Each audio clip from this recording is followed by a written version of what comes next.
Actually যারা Quotex user আছেন, যারা কিনা কোটেক্সে ট্রেড করেন, তাদের জন্য শুধুমাত্র এমনটা না যে আপনি একটা স্ট্র্যাটেজি পেয়েছেন বা একটা সেট আপ পেয়েছেন, এটার উপরে বেস করেই যদি ট্রেড করতে থাকেন তাহলে কিন্তু ব্যাপারটা হবে না। আপনাকে ক্যালকুলেশনে সেরা হতে হবে। সেকেন্ড হচ্ছে, প্রতিটা সাকসেসফুল ট্রেডারের একটা করে পার্সোনাল সেটিং বা পার্সোনাল সেট আপ বা পার্সোনাল কিছু না কিছু একটা টেকনিক থাকে, যেটা হয়তো বা ফিজিক্যালও হতে পারে বা ভার্চুয়ালও হতে পারে। অর্থাৎ ভার্চুয়াল বলতে এটা বোঝাচ্ছি যে আপনার মনের একটা ধারণা, মনের একটা থিঙ্কিং, ঠিক আছে, চিন্তার একটা ওয়ে, ঠিক আছে। যেমন চিন্তার ওয়ে বলতে আমি এটা বোঝাতে চাচ্ছি যে আইডিয়া, নিত্য নতুন আইডিয়া কিন্তু প্রতিটা পিপলের থাকে। যে বিজনেস আইডিয়া হতে পারে, বা সে স্টুডেন্ট হলে তার লেখাপড়ার আইডিয়া, সে যেটাই হোক না কেন, একজন আর্টিস্ট হলে তার আর্টিস্টের আইডিয়া, একজন আবিষ্কারক হলে তার আবিষ্কারের আইডিয়া, নিত্য নতুন আইডিয়া। তো আইডিয়া তো প্রতিনিয়ত মানুষের মধ্যে আসে নতুন, যে যদি এই বিজনেসটা করি, এই কাজটা করলে ভালো হবে। কিন্তু আপনার আইডিয়াটা ভ্যালিড কি না, এটা যখন আপনি ভ্যালিডেশন করতে পারবেন, তখন আপনি বলতে পারবেন যে আপনার আইডিয়াটা গুড অর ব্যাড। অর্থাৎ মনে করেন যে আপনি একজন প্রাইভেট কোম্পানিতে আপনি একটা জব করেন, তো হঠাৎ করে আপনার মাথায় একটা থিঙ্কিং আসলো যে আপনি একটা পার্ট টাইম বিজনেস করবেন। তো পার্ট টাইম বিজনেস কী করবেন, যে আপনি একটা থিঙ্কিং করলেন যে কোনো একটা ছেলেকে দিয়ে একটা আর দোকান দিয়ে বসিয়ে দিলেন চা আর কফির, হ্যাঁ, আর সন্ধ্যাবেলা আপনি তার থেকে হিসেব নেবেন। তো আপনার এই আইডিয়াটা ভ্যালিড কি না, এটা আপনি কিভাবে বুঝবেন? অর্থাৎ এই আইডিয়াটাকে যখন আপনি কাজে লাগাবেন, তখন আপনি বুঝতে পারবেন যে লাভ হচ্ছে নাকি লস হচ্ছে। কিন্তু এই বাস্তবে লস করার পরে শিখে তো আর লাভ নেই। বোকারা ঠকে শেখে আর চালাকেরা দেখে শেখে, তাই না? সো ঠকে শেখে তো আর লাভ নেই। সেক্ষেত্রে আপনি আগেই কিভাবে এটাকে ভ্যালিডেশন করবেন, সেইটার মেইন জিনিসটা যদি আপনার জানা থাকে, তাহলে আপনি সাকসেসফুল হবেন। অর্থাৎ আইডিয়া ভ্যালিডেশনের কিছু ক্যারিটেরিয়া আছে, এই ক্যারিটেরিয়াগুলো আপনার জানতে হবে। তো কী ক্যারিটেরিয়াগুলো কি? আপনি যে কাজটা করতে চাচ্ছেন সেইটার কিছু খারাপ দিক, কিছু ভালো দিক আপনাকে বের করতে হবে, ডায়েরিতে নোট আপ করতে হবে। তারপরে খারাপ দিক, ভালো দিকগুলোকে আপনাকে কী করতে হবে? মার্কিং করতে হবে। তো এটা বিভিন্ন ক্ষেত্রে বিভিন্ন ধরনের বিভিন্ন ওয়ে হইতে পারে। আইডিয়া ভ্যালিডেশনের অনেক ধরনের এক্সাম্পল আছে, এইসব এক্সাম্পল দিয়ে ক্লাসে আরও বিস্তারিত আলোচনা করা আছে। সো মেইন যেটা ম্যাটার সেটা হচ্ছে যে আপনার যে আইডিয়া, এই আইডিয়াটা আপনার জন্য কতটুকু ভ্যালিড।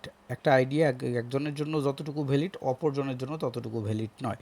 সো সব মিলিয়ে এই সব থিঙ্কিং ট্রেডিংয়ের বাইরে নয়, ট্রেডিংয়ের ভিতরেও। অর্থাৎ ভার্চুয়াল যে কথাটা বললাম, ভার্চুয়াল সেট আপটা হচ্ছে আপনার চোখের যে একটা মেজারমেন্ট। যেমন আমরা যদি একটা নির্দিষ্ট একটা কোনো কিছুকে দেখে বলে দিতে পারি না যে এটা 4 হাত বা 5 হাত লম্বা হবে, তাহলে এটা কিভাবে বলি? আমাদের চোখের একটা মেজারমেন্ট। অথবা আমরা যখন রাস্তায় হাঁটি বা স্টিয়ার দিয়ে উপরে উঠি বা নিচে নামি, তখন কিন্তু আমরা পাটা ঠিক দেখে যখন মাটিতে ফেলি তখন কোনো সমস্যা হয় না, বাট চোখ বন্ধ করে যদি ফেলি তাহলে কিন্তু উঁচু নিচুতে প্রবলেম হয়ে যায়, তাই না? তাহলে কি আপনার চোখের একটা মেজারমেন্ট আছে, একটা ভ্যালিডেশন করার ক্ষমতা আছে। সো এই যে ভ্যালিডেশন, যে আপনি চোখ দিয়ে না দেখে হাঁটতে পারতেছেন না, আবার চোখ দিয়ে দেখে আপনি ঠিক জায়গায় পা ফেলতে পারতেছেন, তার মানে আপনার চোখটা কিন্তু ভার্চুয়ালি মেজারমেন্ট করতে পারতেছে। সো আপনাকে মার্কেটে এসে ভার্চুয়ালি মেজারমেন্টের যে থিঙ্কিংটা, এটা আপনার নিয়ে আসতে হবে। ভার্চুয়াল সেট আপটা অনেক বড় জিনিস। ফিজিক্যাল সেট আপ আমি আপনাকে বলে দিলাম ভ্যালু, যে এই সেটিংটা এই ভ্যালুতে আছে। সাপোজ বর্তমানে যে সেট আপটা আছে, এই সেট আপটা যদি আমি এখানে শোতে ক্লিক করি, তাহলে আমি এখানে সেট আপটা দেখতে পাচ্ছি, তাই না? আপনিও এই সেট আপটা করে ফেললেন, নো ইস্যু। হ্যাঁ, এখানে কত আছে, এই ভ্যালুটা, সিমিলার ভ্যালুকে আপনি এখানে দরকার হলে আমি এডিট করে দেখাই, হ্যাঁ, এডিট করে দেখাইলাম। এই তো, এই ভ্যালুটাকে আপনি সেট আপ করে ফেললেন, কোনো সমস্যা নেই, সিমিলার সেট আপ চলে আসলো। কিন্তু এই যে উইন রেশিও, সেই রেশিওটা কিন্তু আসবে না। তাহলে কেন আসবে না? মানে ওই জিনিসটা, যে আপনার চোখের যে একটা ভ্যালিডেশন ক্ষমতা, আপনার চোখের যে একটা মেজারমেন্ট ক্ষমতা, ওইটা কিন্তু আপনার নিয়ে আসতে হবে। ওইটা কিভাবে আসবে? আপনার প্র্যাকটিসের মাধ্যমে আসবে। উইদাউট প্র্যাকটিস কোনো প্রকার আপনার মেজারমেন্ট চোখে আসবে না। অর্থাৎ আমি একবারে এই মার্কেটটাকে এইভাবে জুম করে দেখে আমি থিঙ্কিং করতেছি যে মার্কেটটা ডাউন ওয়েতে যাবে, আবার একটুখানি দেখে আমি বলতেছি যে মার্কেটের মুভমেন্টটা ডাউন দিকে। হ্যাঁ, আপনিও দেখতেছেন ডাউন দিকে, কিন্তু এটা কতক্ষণের জন্য ডাউনের দিকে, কতক্ষণের জন্য, কতক্ষণ পরে এটা ব্যাক করতে পারে, এই ভ্যালিডেশন চোখে আপনার অটোমেটিক্যালি হয়ে যাবে। যেমন সাপোর্ট রেজিস্ট্যান্স ড্র করতে গেলে আমাদের কি হচ্ছে, ড্র করে দেখতে হচ্ছে। একটা সময় ড্র করতে করতে দেখবেন যে আপনারা ড্র করতে হচ্ছে না, আপনি দেখেই বুঝে ফেলতেছেন ঘটনাটা কোথায় কী করতেছে। সো এই যে ওয়েভটা তৈরি হয়েছে দেখতে পাচ্ছি এখানে আমরা একটা ওয়েভ, তাই না? এই যে একটা ওয়েভ, এই যে ওয়েভটা তৈরি হয়েছে, এই ওয়েভটা কি সাপোর্ট রেজিস্ট্যান্সকে ফলো করেই তৈরি হয়েছে না?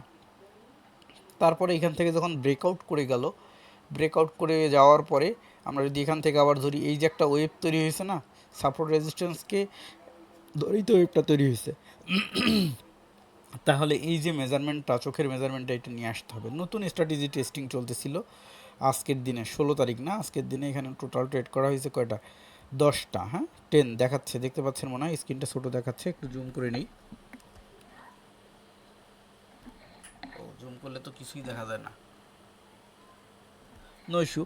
তো আমরা দেখতে পাচ্ছি এখানে 10, তার মধ্যে আমরা যদি এখন ইয়ে করি, গ্রিনগুলোকে মার্ক করি, 1 2 3 4 5 6 7,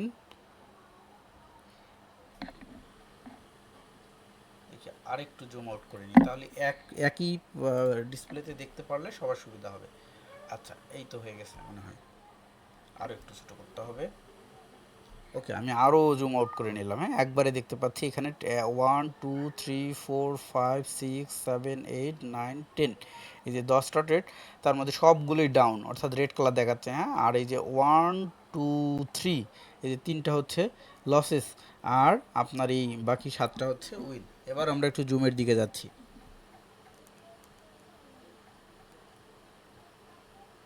যে এই সময় মার্কেট কত পার্সেন্ট প্রফিট দিয়েছে, একটা সময় 93 ছিল, 90 ছিল, 91 ছিল, 176 ছিল, 78 ছিল, 136 ছিল। এটা হচ্ছে মার্কেট ওই সময় যে পরিমাণ প্রফিট প্রদান করছে। এখন যেমন 85% দিচ্ছে, তাই না?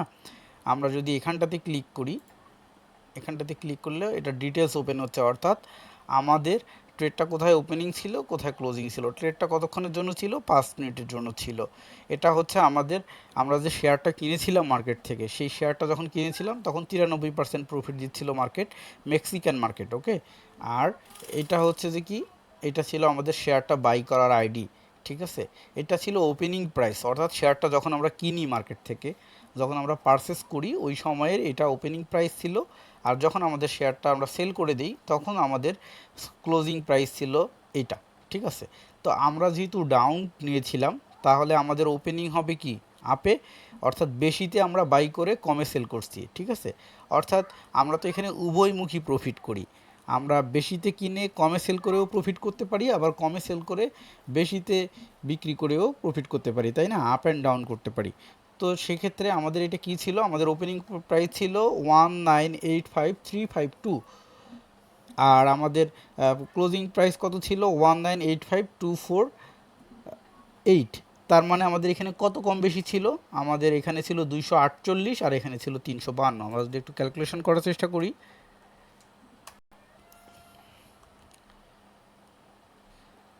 352 মাইনাস হচ্ছে 248, সরি 48 না দিয়ে ভুল দিয়েছিলাম, 48, তাহলে 104 পিপস, ঠিক আছে? সরি, পিপস বললে ভুল হবে, পিপিটিস, 104 পিপিটিস আমাদের প্রফিট হয়েছে। এবং 104 পিপিটিসে আমাদেরকে মার্কেট তখন 93% প্রফিট দিছে। এবং এটা হলো কি, আমাদের ওপেনিং টাইম অ্যান্ড ডেট, এটা আমাদের opening time and date. Duration কতক্ষণ ছিল আমাদের, 5 মিনিট। আর এই যে ডিফারেন্স যেটা, এটাই কিন্তু সেই পিপিটিস যেটা কিনা এখান থেকে দেখালাম। হিস্টোরি কোথায়, sorry history not it, 352 minus হচ্ছে 248, এই যে 104, হ্যাঁ 104, এই যে ডিফারেন্স 104, ক্লিয়ার?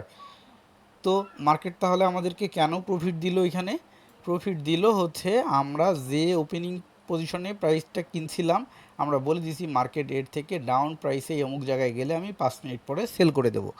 ফরেক্স মার্কেটে কি হয়, ফরেক্স মার্কেটের ঘটনা কি হয়, যে ফরেক্স মার্কেটে আমরা নির্দিষ্ট একটা প্রাইসে ভ্যালুটাকে পারচেস করি, তারপরে আমরা বলি যে অমুক সময় আমি সেল করে দেবো, অর্থাৎ আমরা একটা পজিশন ইন্ডিকেট করে দিই যে এই পজিশনে এই ভ্যালুতে গেলে আমি এটাকে সেল করে দেবো।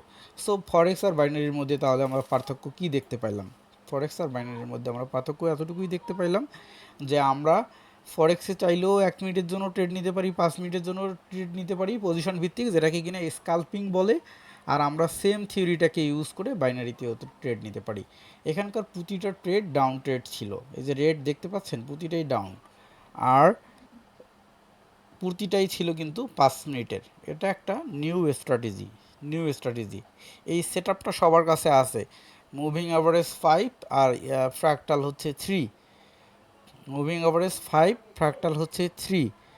তাহলে এই সেট আপটা যাদের কাছে আছে তারা কেন এটা দিয়ে উইন হতে পারতেছেন না?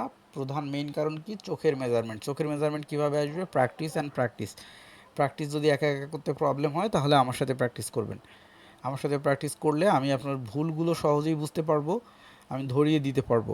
আর যদি মনে করেন যে একা একা প্র্যাকটিস করেই করতে পারবো, তাহলে নো ইস্যু, কোনো সমস্যা নেই, একা একাই প্র্যাকটিস করতে থাকুন।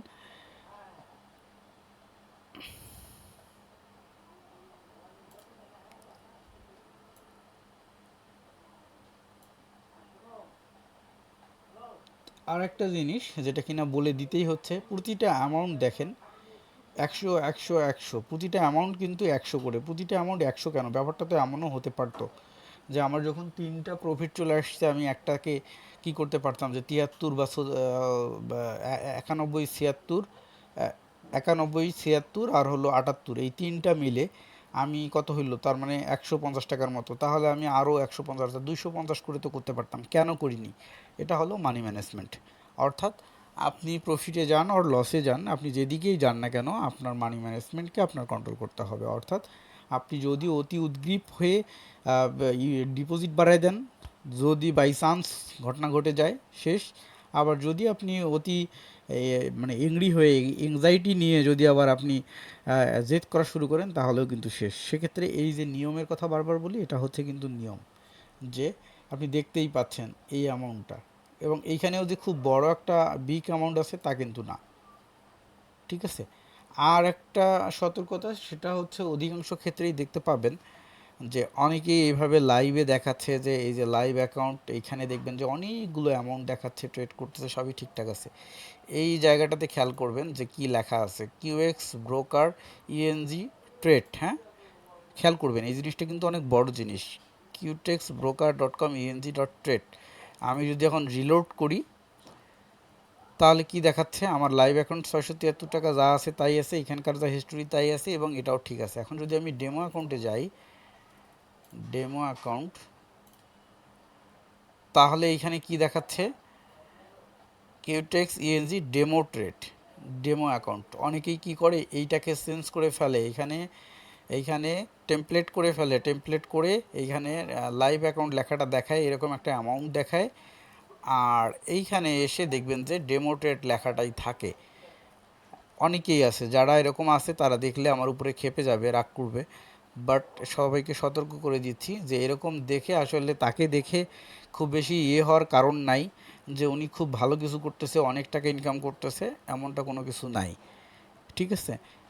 দেখে নেবেন এই জায়গাটাতে কি লেখা আছে, এবং সে কখনো ওইভাবে রিলোড করে কি না। যদি রিলোড করি আমি, তাহলে কি নতুন করে ঢুকতেছে, আমার এখানে অনলাইন আছে, আমি এখন লাইভ অ্যাকাউন্টে যাচ্ছি,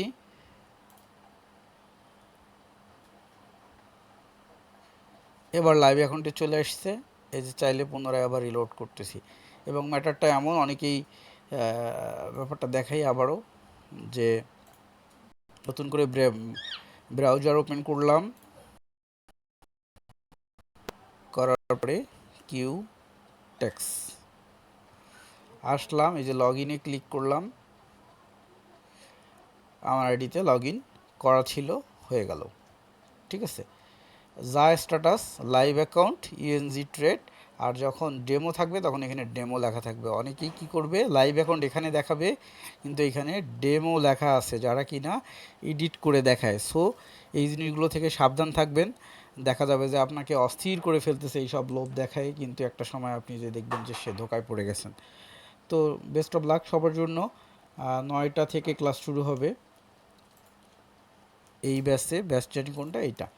সো 9টা থেকে, সরি 8টা থেকে বলেছিলাম, এখন কটা বাজে? 8টা, হ্যাঁ হ্যাঁ, সরি, এটা হলো 7:35 বাজে, 8টা থেকে ক্লাস শুরু হবে। সো সবাই সঠিক সময়ে জয়েন করে ফেলেন। আর